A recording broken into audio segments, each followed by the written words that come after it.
Secrets of a Realm has been made possible by our generous patrons. Support the channel and become a patron today at patreon.com/speakersxiv. Thank you.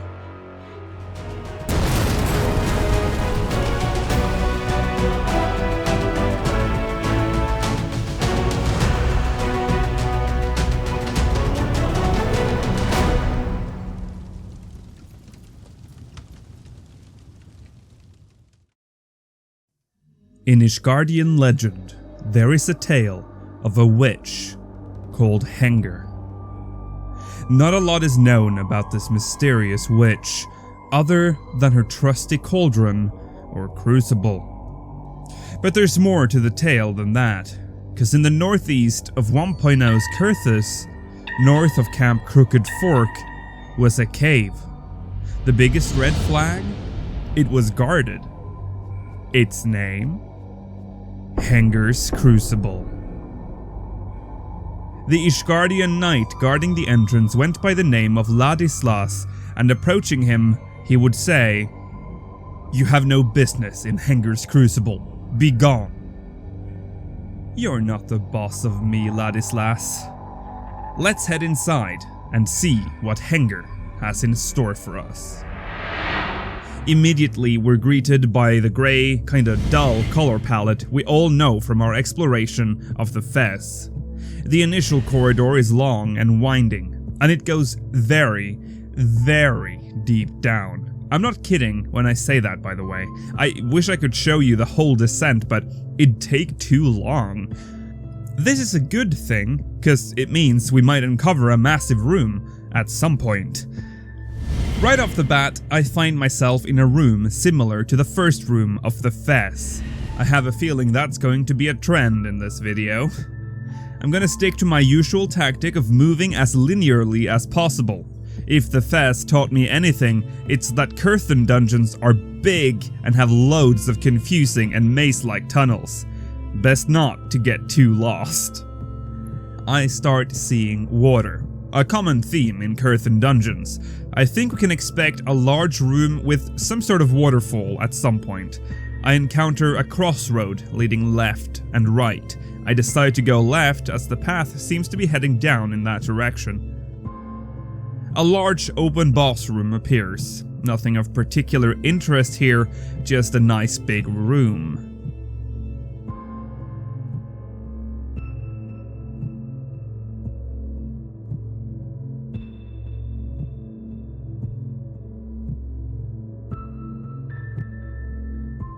The exit heads back up into another crossroad. I stick to my guns and head left once again.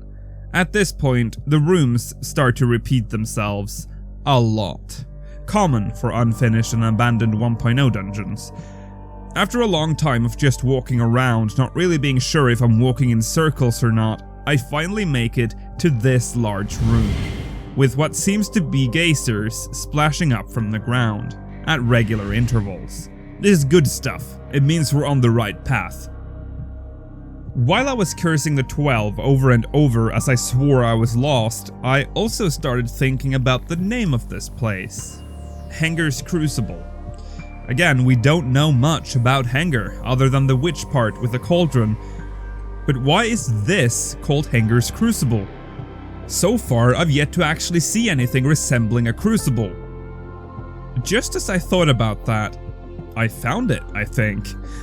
The Crucible. This monster of a room is filled with this strange mist, and the large pond in the middle of the room is bubbling, oozing. The bubbling almost looks like footsteps.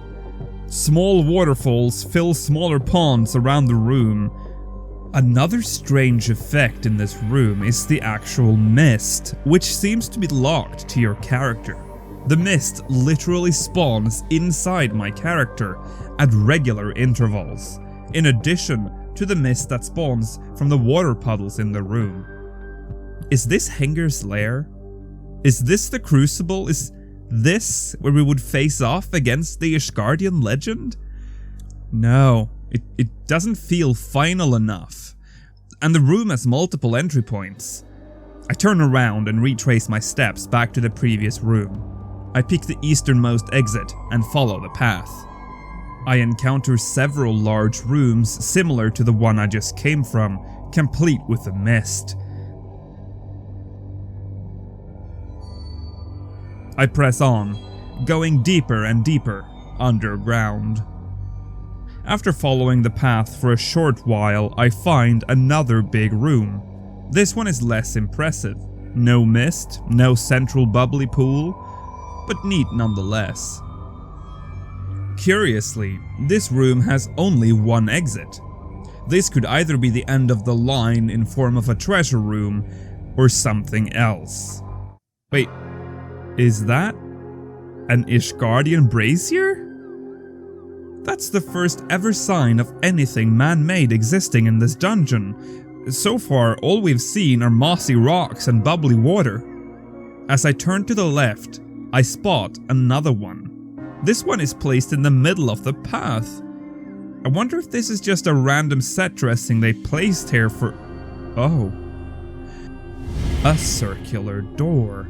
Now these doors are usually only used to contain either bosses or loot, but if it's what I think it is in this dungeon, this could be the door to the final boss room. Is this the place where we'll finally encounter Hengr? What could possibly be behind this door? Only one way to find out. Oh. What am I even looking at here?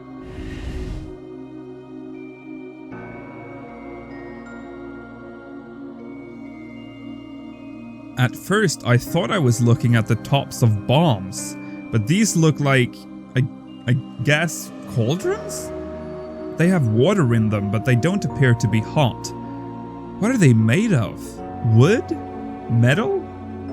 Something else? There are loads of these all over the room. Could these have been meant to be mechanics in whatever fight was planned here? These strange sticks stand up from the water. I don't know what they are. Are they sticks? Are they wooden? These things even stick out of the rocks and the walls. And at the end of the room, I find this. It looks like it could be what these water-filled things used to look like. Like they once used to be circular, like eggs. Was this room meant to be filled with some sort of insect? Or a spider? I do recognize these from the sand caves in Cutter's Cry, but the way they're used in this dungeon makes very little sense to me. Also, their texture is wrong. They look like rock. I mean, I guess it would make some sense if we take into consideration the fact that Hengr was a witch. It could be the result of black magic gone mad.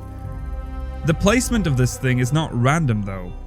It's directly opposite of the entrance and oversees the whole room. If Hengr was in this room, she would most likely be standing right here. It almost resembles a throne. But it wouldn't be Secrets of a Realm without things getting a little creepy. When I explored the Fez, stepping into a water puddle in a very specific room, the sound of watery footsteps kept following me around the dungeon. While I was examining details in what I can only assume to be Hengr's room, I started hearing splashing noises. Now these noises would only sound when I was standing in specific spots.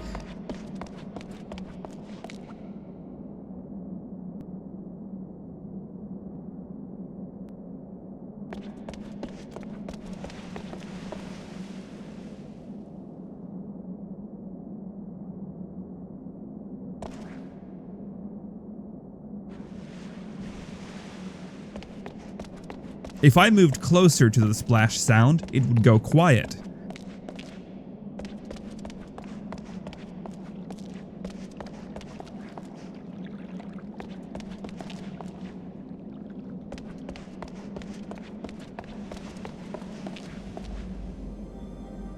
There are no bubbles in the water, and there are no geysers in this room. Creepier still, if I stood still, it was as if the sound grew louder. After meticulously examining the room, I found nothing. I concluded that the room did indeed have geysers similar to those found in the other large rooms in the dungeon, but the visual effect was never placed in this room.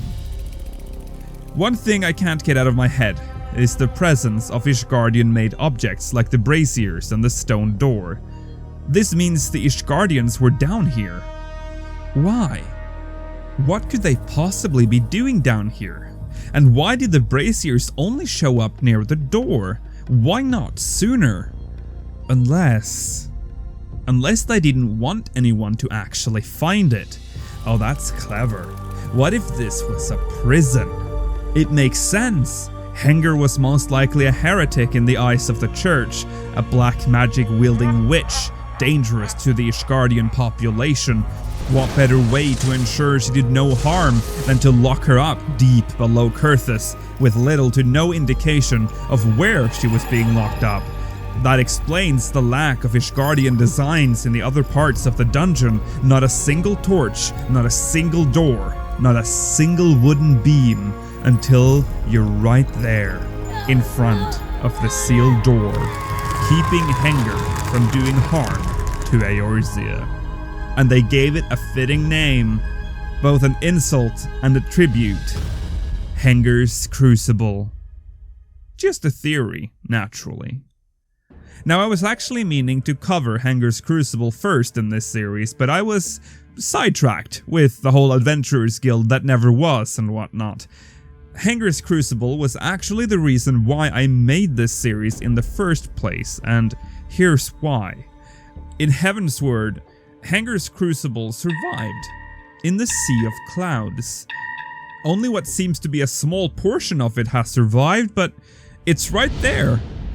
Now, as to what actually happened to the 1.0 Hengr's Crucible is literally up in the air.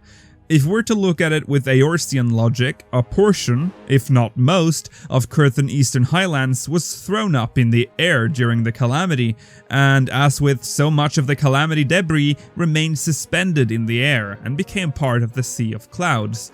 The small portion that floats around there with the name Hengr's Crucible is extremely tiny, and the similarities are, well, few.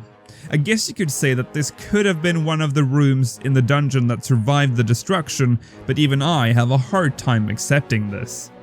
Apparently, Koji Fox did acknowledge that this was meant to be a reference to the Unused 1.0 dungeon. If this means that the rest of Hengr's Crucible is still down there, or if the suspended piece from the Crucible had always been suspended in the air there is hard to tell. You tell me in the comments. Let's theorize together. Thank you so much for watching this episode of Secrets of a Realm. I hope you had a nice time in this musty old place. Please leave a like if this was your cup of tea, and subscribe if you'd like some sugar in that. Comment too if you'd like some milk with it, and if you want to give me a biscuit with that tea, consider pledging to my Patreon at patreon.com/speakersxiv. I'll be back in the next episode of Secrets of a Realm. Until then, may you ever walk in the light of the crystal.